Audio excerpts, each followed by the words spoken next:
Nangaligo mig dagat ni Tita Queenie sayo sa buntag kay astang initas panahon. Hello, it's me, your Tita Yumi. For today's video, ubanimin ninyo maligo mig dagat ni Tita Queenie kay pagkagabi ani astang inita. Igang kaayos tanan. Mao nang pagmata na mo nakadesisyon mi ni Tita Queenie nga mga ligo na lang mig dagat. Bahalag magtugsaw lang gud kadali unya uli dayon. Tambal lang sa kaigang ba. Mao to na dayon gyud tawon. Pasalamat kay ko sa Ginoo kay naa gyud mi motor. Kay para ini gusto mi mulakaw, makalakaw dayon mi. Pareha ani nga opportunity makalaglaag og dagat ba. Salamat kayo Ginoo. Diri arami nangaligo sa barangay Tagnanan. Kay duol ra ba. Igo ra man mi motugsaw unya muli dayon. Dito ra mis barato ang entrance. Kay dili man pud mi magdugay oy. Tama-tama pud ning laaga kay walay klase si Tita Queenie ug ako. Naagyoy time para sa laag ba. Mabisi man gyud ta sa eskwelahan no. Pero tagaan pud nato atong sarili og freedom. Manglaag panagsa, relax panagsa, ug chill panagsa. Kay kung sige ra kag eskwela diha maboring nya ka. Ug finally naabot na gyud mi diriya sa ARB Beach Resort. May gani tag 20 ra ang entrance ba nya kaming duha ni Tita Queenie 40 ra. Nya ligo-ligo dayon ginagmay. Nya relax dagko, di ba? Unya maura niya mong gidala guys. Tripod, handy bag, ug sling bag, sudanan og cellphone. Unya kanang bag guys nami dala ana nga mga pagkaon ug cup noodles. Awa ha. Naginit man mi ganina, dadre. Init kasi. Nga na to naginit. Init guys. Ano na siya? Kuhan ba? Sana? Cowgirl. Ay.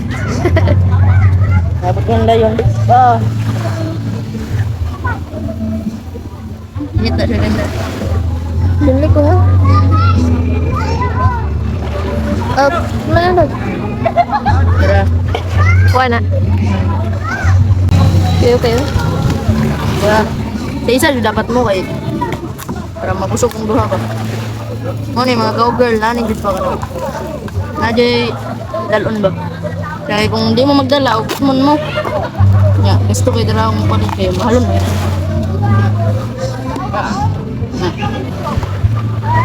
Ano tayo ni kung iko lang, iko yan. Ano guys, subra ba ganit? Diba? Diba? Ano siya guys? Di mi maglamisa niya. Kabalo mo guys, pilara mo country sa ERP. 20-20 ra mi suportin tara. Maligo ra man gud mi guys. Di mi magdugay baka nang maligo lang gyud. Ay. So guys, ngaon taron video mi Japon. Time slap.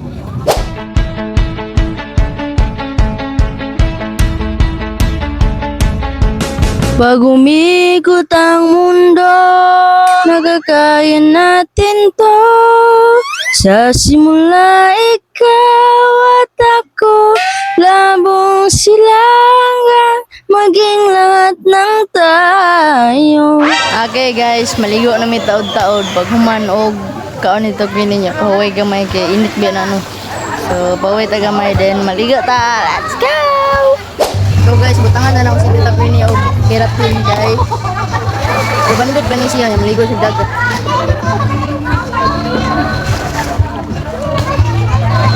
Tulog na.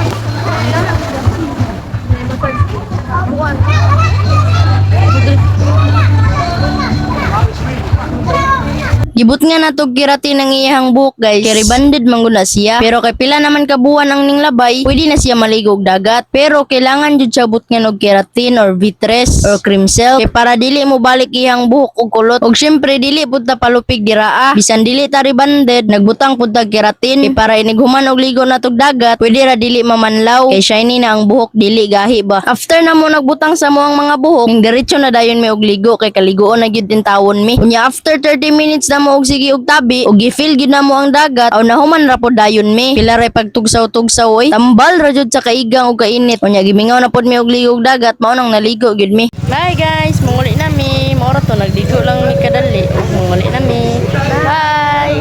Awana ra gud ang life guys. Lingaw-lingawon lang ang sarili ba. Kung walay klase aw laa. Kung walay motor aw panghiram. Gasolina ra. Kita nagpasalamat gid ta kay gitagaan gid ang motor sa Ginoo. Ug tungod po na sa inyo ha. Kabalo ko daghag followers ang Jaira ug Tantan diri di ba? I-comment daw ang mga followers ni Jaira ug Tantan be dira sa comment section. Ug guys, kini nga page intended rin ni sa moan ni Tita Queenie. Sa among mga laag, suroy-suroy. Ug unta inyo ming i-follow guys. Ug inyo pud ming suportaan. Paki-share pud sa among video. Salamat.